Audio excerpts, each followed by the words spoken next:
Tapi kalau hidayat itu wilayahnya Allah Subhanahu wa ta'ala, kita tidak pernah tahu. Bahkan yang sudah Islam saja, nyuwun sewu, itu enggak ada jaminan mati husnul khotimah. Kita tahu dalam sejarah Sa'labah itu dapat gelar hamamatul masjid, merpatinya masjid. Tapi kita tahu akhirnya Sa'labah itu apa? Su'ul khotimah. Sampai dalam Islam selalu diajarkan ya muqallibal qulub tsabbit qalbi ala din. Jadi kalau kita sendiri saja masih ingin selalu husnul khotimah, agak ada ruang untuk mudah menvonis orang lain. Makanya saya salut sekali ketika Habib Umar menulis kita semua ini mengkhidmai hadal kaun dan selalu berharap bisa saja suatu saat orang yang sedang kafir bisa saja suatu saat muslim.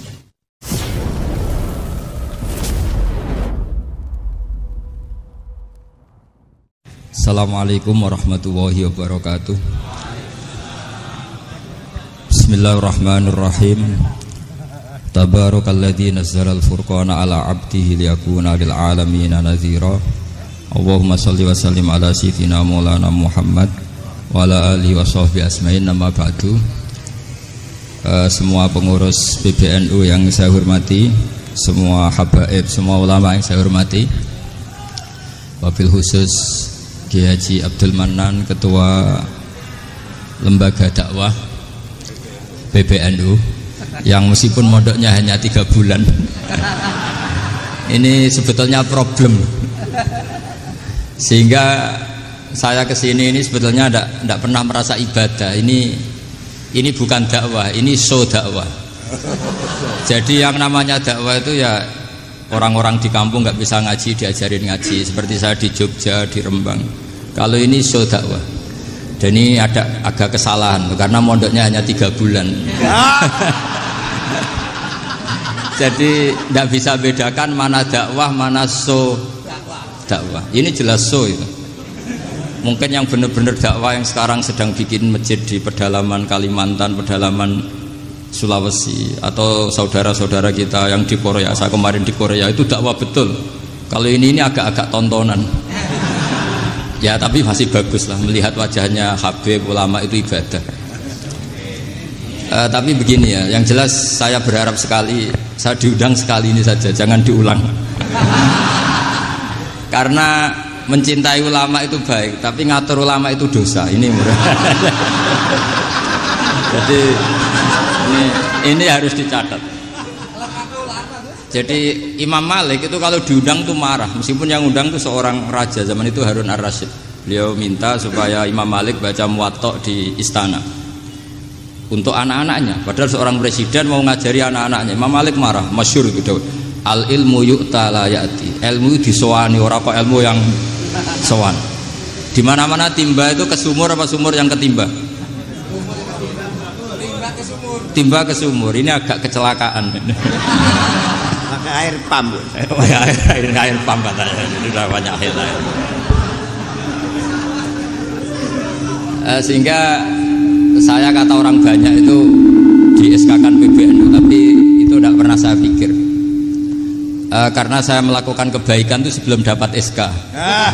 Saya ngajar sebelum dapat SK, saya dakwah di mana-mana sebelum dapat apa? SK saya langsung minallahi ta'ala, dari Allah ta'ala. Jadi kalau PBNU niatnya ikrar bahwa orang yang sudah manfaat diangkat, itu saya terima. Tapi kalau merasa ngangkat saya, tak lawan di pengadilan. Karena saya sudah jadi kiai sebelum diangkat PBNU. Ya ini saksikan ya para muhibin saya. Jadi kalau SK itu ikrar, ngakui kalau Gus Bak manfaat, saya terima. Kan hanya ikrar saja, apa? Tapi kalau merasa ngangkat dari bawah ke atas, itu tak lawan sampai apa? Pengadilan, sampai di akhirat. Tersangkanya ya yang sedang jabat sekarang itu. Tapi saya yakin enggak, Kiai Miftahul Ahyar itu orang alim, karena alumni Sidogiri dan menantunya Syekh Duki. Di antara gurunya itu pernah mbah mertua saya, karena istri saya orang Sidogiri. Beliau juga besanan sama keluarga Lasem, saya ini Durriyah Lasem. Pak Said Akil juga orang alim, mbah-mbahnya juga orang alim. Baru kemarin nyocokkan nasab sama saya. Buyut-buyutnya beliau itu adik buyut saya, pernah cocokkan sama saya. Gus, saya sama saya tua mana? Tua saya, buyut kamu adik buyut saya, kata saya gitu. Tapi saya tetap hormat sama beliau karena ya pernah sepuh. umurnya setidaknya. Jadi saya ulang lagi, ngaji seperti ini itu sebetulnya lebih ke show, pertunjukan. Supaya pertunjukan ini tidak dosa, saya isi ngaji betulan. Tapi jangan diulang. Karena biasa ngaji rutin. Saya di Jogja tafsir Jalalain sudah juz 23. Pernah khatam hikam. Sekarang Nashahul Ibad separuh. Saya ngaji di Sidogiri Itkon, di Sarang Balaghatul Quran, di Hajen Lubul Usul. Tapi sarahnya yang Thariqatul Usul, sarahnya Mbah Sahal Mahfud. Jadi baru di sini ngaji bersaing sama orang yang mondok berapa? 3 bulan. Ini masalah. Masalah. Gak boleh mondok itu harus buat tulis zaman. Tapi ya tidak apa-apa, mungkin laduni ya. Jadi kalau mondok cepet itu kemungkinannya apa? Laduni. Begini, tapi saya tertarik apa yang dikatakan Kiai Haji Abdul Manan tadi menyangkut kalimat tauhid. Saya ngaji di mana-mana bilang, kalau ngaji itu yang tahqiq itu detail. Detail itu bahasa Arabnya tahqiq. Jadi kita misalnya berpikir secara jernih, orang yang kafir 70 tahun itu pasti menjadi muslim karena melafadzkan la ilaha illallah. Dan itu bi ijma'il ulama. Semua ulama mengatakan demikian. Saya ulang lagi, itu bi ijma'il ulama. Karena mansus di Quran ada ayat kulil ladzina kafaru iyantahu yughfar lahum ma qad salaf. Kalau orang yang kafir 70 tahun bisa dihilangkan kekafirannya hanya dengan kalimat la ilaha illallah Muhammadur Rasulullah. Berarti kalimat ini statusnya apa? Penghilang kekafiran, apa? Penghilang kekafiran. Lalu ada kelompok yang mengatakan gara-gara kalimat la ilaha illallah dan pegang patok nisan itu orang menjadi kafir. Ini kan jadi paradok. Lafadz yang kita statuskan sebagai penghilang kekafiran dengan lafadz yang sama orang menjadi kafir. Itu gak ketemu nalar. Mbok nalar paling apapun tetap gak ketemu. Kecuali tadi ya dalilnya pokoknya ngotot tadi. Itu memang kacau itu. Tapi alhamdulillah mereka insya Allah ya sadar. Kamu jangan bayangkan mereka tidak sadar terus, berarti kamu doanya jelek. Bisa saja mereka sudah ingin sadar, berhubung digojlok ini terus gak jadi sadar. Jadi jangan-jangan salah kita karena sering gojlok sehingga yang mau sadar jadi tidak apa? Tidak sadar. Saya tadi jam 10 sampai setengah 2 masih ngajar di pondok saya. Saya ngajar tafsir masih di Rembang sana saya. Terus saya ke Semarang Dalalah Muyassar. Ya mungkin agak-agak keramat, jadi tetap jam 3:4 saya bisa ketemu Habib Umar Hafid. Saya beberapa menit ya diskusi tentang manhaj beliau. Dan kebetulan saya sering belajar kitab beliau sama alumni-alumni Darul Mustafa. Meskipun saya tidak pernah ke sana, tapi saya tahu betul mazhab beliau. Karena al-arwah junudun apa? Mujannada. Begini, saya sering dingetikani Mbah Mun, politik tidak jelas itu bagian dari kejelasan. Ini yang perlu dicatat. Jadi politik tidak jelas itu bagian dari apa? Kejelasan. Misalnya begini, siapa yang mengira Khalid bin Walid yang sangat musuhi Rasulullah, dia panglima orang kafir ketika ngalahkan Rasulullah di perang Uhud, akhirnya Khalid bin Walid masuk apa? Islam. Begitu juga Wahsy, qatilu ahabbin nasi ila Rasulillah, pembunuh Said Hamzah, akhirnya juga masuk Islam. Begitu juga Abu Sufyan, dia pemimpin besar kafir Mekah ketika perang Badar, ketika perang Khandaq, akhirnya juga Islam dan menjadi mertua Rasulullah Shallallahu Alaihi Wasallam. Dari fakta ini kemudian banyak ulama alim yang ngambil sikap itu ya coro Jawa itu anggang-anggang. Anggang-anggang itu gak tegas, tapi gak tegas dari rumusan ilmu yang detail. Saya ulang lagi, gak tegas tapi dari rumusan ilmu yang apa? Detail. Bisa saja orang yang sekarang kafir suatu saat mukmin atau muslim. Bisa saja yang sekarang sedang fasik suatu saat soleh. Bisa saja yang mondok 3 bulan rois PB NU. Sementara yang mondok lama kadang Kiai RT. Tapi itu hanya hukum duniawi. Saya yakin yang Kiai RT ini PBNU di akhirat. Karena mondoknya lebih apa? Lama. Itu tak jamin. Saya juga berencana mimpin NU di akhirat saja, bukan di dunia. Makanya saya mohon SK itu berakhir muktamar mendatang. Karena saya sudah kiai sebelum diangkat. Makanya saya ulang-ulang, kalau pengangkatan itu niatnya ikrar, saya terima. Tapi kalau niatnya ngangkat, tak gugat di pengadilan. Ini tidak guyon, ini betulan itu. Ya, tapi ini hanya guyon saja. Nah, ini penting saya utarakan teori ngaji ya. Ini saya bacakan naskah asli Sayyid Umar Hafid supaya Anda dapat barokah beliau. Karena beliau selain alim allamah, muridnya Habib Salim, juga beliau pernah ngaji kutub Sayyid Abdul Qadir Segaf di Jeddah. Juga beliau sering istifadah di beberapa kiai. Ini saya baca teks Arabnya, kemudian saya terjemah. Bagi yang tidak setuju pemaknanya bisa gugat, karena saya baca Arabnya. Yang nggak setuju pemaknanya bisa gugat. Tapi tak jamin kalah, karena saya paham betul teksnya maknanya seperti itu. Logikanya tadi ya, ketika Rasulullah ngambil sikap tegas kepada Qatilu Hamzah yaitu Wahsy, dan ketika Rasulullah ngambil sikap tegas pada orang-orang yang mengalahkan beliau di perang Uhud, kaifa yuflihu qaumun fa'alu bi anbiya'ihim hakadha, bagaimana mereka jadi orang benar atau orang yang dapat kebahagiaan kalau mereka perlakuannya seperti Nabi seperti ini, yaitu Nabi sujja wajhuh masyhur wa kusirat ruba, yaitu Nabi itu wajahnya terluka, gigi serinya tanggal. Orang-orang seperti ini tuh nggak akan bejo kalau orang Jawa, nggak akan falah. Tapi apa yang terjadi? Allah menurunkan ayat laisa laka minal amri syai'un aw yatuba 'alaihim aw yu'adzibahum. Muhammad itu bukan wilayah kamu ngecap orang, menstigmasi orang itu tidak wilayah kamu. Saya bisa saja mengampuni mereka atau menyiksa saya itu atau menyiksa mereka itu wilayah saya, kata Allah. Saya bisa saja mengampuni mereka atau menyiksa mereka itu wilayah saya. Sehingga akhirnya apa? Rasulullah tidak ngambil sikap yang mungkin orang lain mengatakan itu tidak tegas. Tapi itu kearifan. Betul, akhirnya Wahsy malah masuk Islam. Khalid bin Walid panglimanya juga masuk Islam. Dan beberapa orang kafir juga masuk Islam, termasuk mimbenihim, ketuanya yaitu Abu Sufyan. Ini penting saya utarakan. Makanya ini saya baca pembenaran dari konstruksi pikiran tadi. Nah, ini supaya khas. Ini khasnya orang mondok 10 tahun nih. Jadi ini tak baca ini. Nah, biar jelas ini nanti teksnya persis ya, tidak saya rubah. Ini di kitabnya Habib Umar Hafid, namanya itu Taujihun Nabi Limardoti Bari. Kalau diterjemah ya mengarahkan orang yang sadar. Nabi itu orang yang sadar ya, sampai ini termasuk orang yang sadar. Limardoti Rabbi, menuju mendapat ridho Tuhan atau Allah Subhanahu wa taala. Saya baca teksnya ini di halaman 179. Ini tidak ada yang saya rubah, tidak saya kurangi. Bismillahirrahmanirrahim. Fala buddha an nuwattina qulubana ala annana khodamatu ahli hadzal qaul wa yattali Allah min qulubina annana na'taqidu imkaniyata ayyasfa fi ahadina yaumal qiyamati man huwal ana kafirun yuslimu faya'lu sya'nu indal haqqi fayakunu sababan li kholasika fil qiyamah yumkinu dzalik. Jadi kita-kita para dai, para kiai itu adalah khodamatu hadzal qaul. Kita ini adalah pelayan alam raya ini yang selalu berharap alam ini akan lebih baik.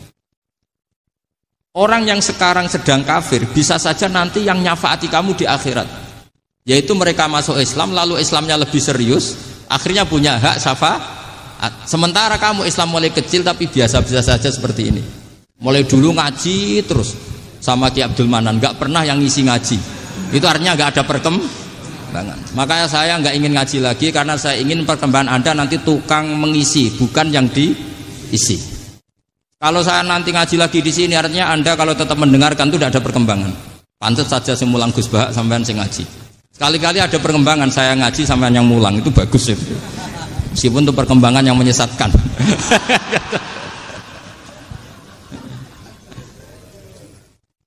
Ini penting saya utarakan. Ini dawuhnya Sayyid Umar ya. Orang yang sekarang sedang kafir bisa saja orang ini nanti nyafaati kamu, yaitu beliau orang ini Islam, kemudian Islamnya serius, maka punya hak syafaat. Sementara kamu Islamnya biasa-biasa saja. Itu masyhur kayak Sayyidina Umar.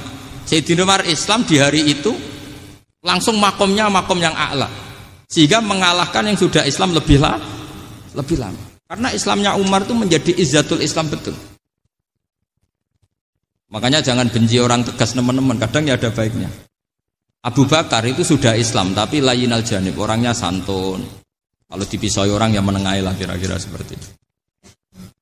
Begitu juga Bilal, Ammar, Suhaib. Singkat cerita, Rasulullah itu sering dibully ya, sering disiksa orang-orang kafir. Rasulullah berharap, wah kalau yang Islam gini terus repot. Melihat Umar ini petarung di pasar Uka, dia dapat uang itu kalau tarung, menangan. Kata Rasulullah, kalau ini yang Islam ya bagus. Beliau berdoa, Allahumma aizal Islam bi Umar. Itu kira-kira 2 hari dari doa beliau, Umar masuk Islam. Itu pertama masuk Islam itu orang-orang kafir diparani. Kalau kamu ganggu Rasulullah Muhammad tak bunuh. Semenjak itu orang kafir yang gentenan sembunyi.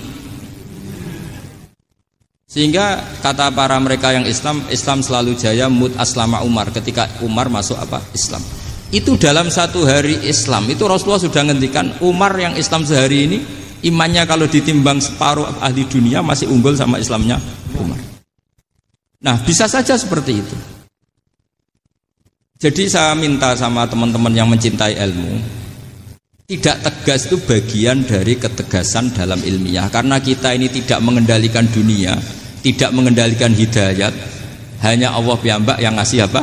Hidayat. Maka sikap kita laisalaka minal amri syai'un aw yatuba alaihim aw yu'adzibahum. Rasulullah yang ahabbul khalqi ilallah saja tidak boleh tegas karena semuanya potensi itu ada. Cuma kita tegas dalam kebenaran saja, tapi nggak perlu tegas dalam mengawal kebenaran. Kenapa demikian? Karena Islam ini agama yang akan dijaga Allah ila yaumil. Yang jaga Islam bukan PBNU, bukan PP Muhammadiyah, bukan kiai. Yang menjaga Islam namun Allah Subhanahu wa taala. Makanya Sayyidina Umar itu kalau disuruh mikir Islam itu nggak mau betul. Masyhur itu dalam tarikh-tarikh. Umar mimpin itu sukses, banyak futuhat. Singkat cerita akhirnya orang tuh kelangenan, wah kalau Umar meninggal kayak apa? Sehingga Abdullah bin Umar setiap jalan-jalan tuh dibully, kalau sekarang dibully. Ya Abdullah bin Umar, bapak kamu itu gimana? Sudah sepuh mau meninggal kok tidak suksesi. Kalau saja ada orang penggembala kemudian meninggalkan kambingnya di hutan, kamu anggap orang yang mudoyi enggak, menyia-nyiakan kambing itu enggak? Ya iya kata Abdullah bin Umar. Apalagi amru hadil umat ini mau ditinggal gelanggang nanti suatu saat Umar meninggal. Mbok ya suksesi supaya jelas. Logika itu diaturkan ke Umar radhiyallahu anhu, ke Sayyidina Umar. Pertama Umar agak tertarik dengan logika itu. Lama-lama beliau marah. Tidak jadi. Saya tetap tidak akan istikhlaf, tidak akan suksesi. Dan saya tidak akan mikir Islam katanya. Islam akan diurus oleh Allah Subhanahu. Terus beliau ngendikan, Islam ini jalan ketika ditinggal Abu Bakar. Bahkan ketika ditinggal ahabbul khalqi illallah akramul khalqi indallah, yaitu Rasulullah Muhammad sallallahu alaihi wasallam. Coba Islam dulu dipimpin Abdul Qadir ketua wali, dipimpin Wali Songo, dipimpin orang top-top. Sekarang dipimpin mondok 3 bulan jalan. Karena Islam yang ngatur Allah Subhanahu wa taala. Jadi ini penting. Loh coba ustadz tuh banyak yang nggak bisa ngaji loh. Tapi ya laku ya nggak masalah. Loh saya kemarin di Korea seminggu. Itu TKI jadi khotib, ada yang jadi mufti, ada yang jadi suriah. Itu ada yang di sana jadi suriah, pulang ke kampung angon kambing lagi. Loh itu teman saya kenal. Suriah Korea. Iya suriah Korea tapi. Artinya gini, bahkan masjid semua yang di Korea itu didirikan oleh TKI dan TKW. Mereka digerakkan Allah untuk mikir agama, karena agama ini milik Allah. TKI saja mikir. Makanya ini penting, yo dakwah tapi tauhidnya sing kenceng, jangan dakwah kenceng tauhidnya kendor. Itu bahaya betul. Saya ulang lagi ya, ini dawuh Habib Umar. Jadi kata beliau, fala budda an wattina qulubana. Kita harus yakin seyakin-yakinnya bahwa semua kemungkinan itu mungkin. Makanya masyhur dalam tarikh ketika kafir Quraisy mau disiksa oleh para malaikat karena mereka sering menyakiti Nabi, kata Nabi gimana? Jangan. Saya berharap kalau bapaknya tidak mukmin, suatu saat anaknya mukmin. Masyhur dalam tarikh. Musuh Nabi besar siapa? Walid bin Mughirah. Punya anak Khalid bin Walid. Abu Lahab punya anak Darrah, itu mukminah yang baik. Abu Jahal punya anak Ikrimah, itu mukmin yang baik. Di Indonesia lebih hebat lagi. Bapaknya ra iso maca Quran, anaknya hafid. Bapaknya Utun ratamat SD, anaknya jadi dekan. Di Indonesia banyak orang nggak siapa-siapa, anaknya jadi presiden, anaknya jadi menteri. Artinya jangan karena bapaknya kafir kamu nganggep anak turunnya pasti selalu kafir. Teori itu sudah salah zaman Rasulullah. Yaitu Walid akhirnya punya anak Khalid, Abu Lahab punya anak Darrah. Terus siapa? Abu Jahal punya anak siapa? Ini penting saya utarakan karena dakwah kalau terlalu semangat nanti kalau menghilangkan tauhid bahaya. Tetap innal huda. Uni Soviet kayak apa? Mengkooptasi negara-negara sekelilingnya sampai jadi Zuni. Tapi apa yang terjadi? Uni Soviet yang runtuh, persemakmurannya semua rata-rata jadi negara apa? Islam, kayak Uzbek, kayak Ceknya, kayak apa-apa. Karena agama ini diurus Allah. Sehingga kalau dalam, tapi kamu ngitmai agama nggak apa-apa. Makanya istilahnya Habib Umar, khodamah itu pelayan, nggak apa-apa. Kita ngitmai agama itu nggak apa-apa. Dengan ngitmai terus mikir nggak apa-apa. Tapi jangan mikir yang merasa kalau kita mati, wah nanti agama ini kukut karena saya mati. Kamu itu siapa? Agama Islam ini tidak pernah dipasrahkan kamu. Diurus oleh Allah Subhanahu wa Ta'ala sendiri. Sehingga ketika Wali Songo meninggal, agama ini tambah kuat sampai sekarang. Kecil saya itu kalau pengajian susahnya bukan main, harus izin sana sini. Sekarang setiap pengajian polseknya datang, polresnya datang. Nggak ada intel, nggak ada apa. Padahal kiai dulu sama kiai sekarang itu kira-kira alim mana? Alim kiai dulu. Mbah Hasyim Asy'ari itu ngarang kitab sampai dibaca di Yaman. Saya sering baca juga kitab beliau, Risalatu Ahli Sunnah wal Jamaah. Kiai sekarang mau terjemah aja kadang salah memahami. Tapi ya Islam tetap jalan karena Islam ini dikawal, dijaga oleh Allah Subhanahu wa Ta'ala. Maka kalau dalam cerita tarikh sirahnya Ibnu Ishaq itu, tauhid itu penting. Beliau cerita begini. Sayyid Abdullah itu namanya Abdullah bin Abdul Muthalib. Kita tahu kenangannya Rasulullah terbanyak itu bukan dengan Sayyid Abdullah tapi dengan Sayyid Abdul Muthalib, dengan mbahnya. Karena Nabi itu mulai kecil dirawat oleh siapa? Mbahnya.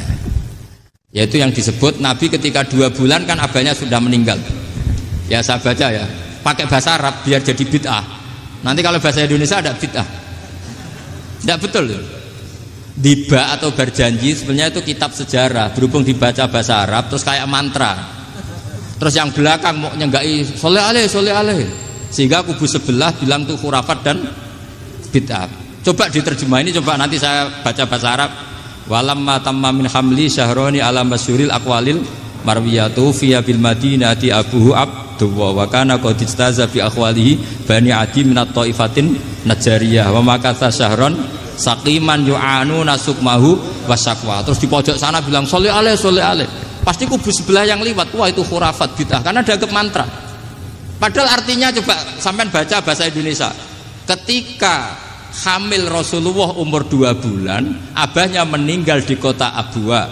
Kota Abwa adalah kota keluarga besar ibunya Sayyid Abdullah. Kebetulan pas ke sana beliau sakit sampai 1 bulan dirawat. Bid'ahnya di mana kalau diterjemah? Wong itu kitab tarikh. Makanya saya nggak tahu yang membidah-bidahkan tiba itu karena tadi. Tapi sampean juga ikut salah karena nyenggai sholawat tantok itu. Jadi makanya saya bilang tadi kalau bahasa Arab bid'ah, kalau sudah terjemah tidak bid'ah karena kelihatan kalau itu hanya kitab tarikh. Loh, coba bid'ahnya di mana? Wa ba'du fa'aqulu wa Muhammad bin Abdullah bin Abdul Muthalib bin Hasyim. Itu kalau diterjemahkan, kamu harus tahu siapa nama Muhammad. Muhammad punya abah siapa? Rasulullah Muhammad Abdullah. Punya abah siapa? Abdul Mut. Punya abah siapa? Hasyim. Coba baca gitu di kubu sebelah. Oh iya mesti gitu. Berhubung baca bahasa Arab. Wa ba'du fa'aqulu wa Muhammad bin Abdullah bin Abdul Muthalib. Jadi itu hanya salah baca saja. Maksudnya salah yang hukumi, bukan salah yang baca, salah yang apa? Hukumi. Sayyid Abdullah ini orang yang tauhidnya sangat kuat. Sayyid Abdul Muthalib lebih kuat lagi. Saya cerita sedikit betapa pentingnya tauhid. Ketika pasukan Abraha bawa pasukan gajah mau menyerang apa? Ka'bah. Itu sebelum menyerang itu semua aset-aset milik orang kafir Quraisy, milik orang Quraisy lah. Itu ditawan, diambil. Termasuk milik Sayyid Abdul Muthalib, milik Abdul Muthalib. Terus ketika mau masuk Ka'bah, mau masuk Mekah, kata Abraha, man sayyidu hadal wadi, siapa yang kamu tuakan, yang kamu pertuan di sini? Oh, Abdul Muthalib. Abdul Muthalib itu dipanggil, itu auranya luar biasa. Abraha yang di tempat perkemahannya itu harus duduk di atas karena dia raja, itu duduk di atas gak berani, saking wibawanya Abdul Muthalib. Ini mbahnya Rasulullah. Akhirnya Abraha bilang gini, saya duduk di bawah tidak mungkin karena saya raja, kamu duduk jejer saya tidak mungkin karena nanti umat saya kecewa karena raja kok disaingin gitu. Ya sudah, santai berdiri-diri kita ngomong. Akhirnya Sayyid Abdul Muthalib tadi diomongin gini, saya itu tidak ingin merusak orang-orang Mekah, orang-orang Quraisy. Saya hanya kecewa punya tempat ibadah dikencingi, diberakin sehingga saya mau merubuhkan Ka'bah. Tapi dengan damai, nggak ada perang. Apa jawabnya Abdul Muthalib? Lucu. Nggak apa-apa, Ka'bah kamu robohkan silakan, nggak apa-apa. Yang penting unta saya yang kamu sita kembalikan. Harta saya yang 100 unta kamu sita kamu kembalikan. Itu Abraha kagetnya bukan main. Kaget karena kamu itu pemimpin apa? Tadi saya hormat kamu karena kamu tak anggap orang hebat. Hadhil Ka'bah dinu abaika, ini Ka'bah itu agama kamu. Pas saya hancurkan kok kamu tenang-tenang saja. Padahal pas mau saya hancurkan kamu tenang-tenang saja, malah tanya unta kamu itu gimana? Apa jawabnya Abdul Muthalib? Inna lihadal baiti robban hamahu, sebab Ka'bah itu ada yang punya dan pasti akan melindungi Ka'bah. Tapi kalau unta itu milik saya, ini urusan saya, ini unta. Jadi inna lihadal baiti robban hamahu itu tidak milik saya, itu ada yang punya. Ya sudah, biar yang punya aja yang jaga, itu tidak urusan saya. Akhirnya unta dikembalikan, aman deh, untung double. Terus akhirnya dia ke Ka'bah, fa'akhudha bi halaqatil bab, karena dulu apa itu halaqatil bab, karena dulu itu yang dipakai apa itu pegangan itu bentuknya apa, bulat, makanya diistilahkan halaqah apa, bulat. Kalau sekarang halaqah ilmiah itu seminar. Tidak. Halaqah itu buruhi lain lagi. Ya. Pegang terus bilang gini, kata Abdul Muthalib, ya Allah, Ka'bah ini mau dihancurkan oleh Abraha, Ka'bah ini milik kamu. Saya mau ke gunung, mau melihat apa yang kau lakukan terhadap orang yang mau merusak Ka'bah. Terus Abdul Muthalib bilang ke umatnya, wa ya qaumi, ayo kita ke gunung melihat ma fa'ala rabbuna, apa yang akan dilakukan Tuhan kita terhadap orang yang mau menghancurkan Ka'bah. Jadi santai saja, santai. Terus Abdul Muthalib naik gunung sama orang-orang Quraisy. Abraha datang mau merusak Ka'bah, terus terjadi alam taro kaifa fa'ala rabbuka bi ashabil fil. Itu melihat, dan betul Ka'bah dijaga Allah. Islam juga gitu. Ketika Islam dikooptasi Uni Soviet, semua ulama, semua wali perasaannya hanya nunggu kehancuran Uni Soviet, karena pasti agama ini dijaga.